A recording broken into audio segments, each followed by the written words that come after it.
3 besedah. Osebno, izpovedno, pretresljiv. Zame je umetnost vedno takrat, kadar se me dotakne srca in duše, in ta film se je. Razumevanje za človeka, za njegovo stisko, za njegove odločitve, da ga je gnal strah in da je pač v tistih trenutkih in z informacijami, ki jih je imel, odločal, kolikor je vedel in znal. Nisem točno sploh vedel, kaj pričakovati. Jaz sem mislil, da bomo šli to en dokumentarc gledati. Na koncu pa vidim, da je to resna produkcija.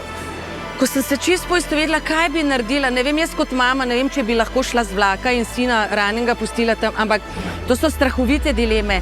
In takrat se je v meni pa prelomil. Si predstavljate, kako se je bilo leta 40, ko si živel tam gor na eni kmetiji, brez vseh medijev, brez družabnih omrežij, odločati za nekaj, kar ni zaznamovalo samo tvojega življenja, ampak, kot se zdaj vidi, celo usodo celega tvojega rodu.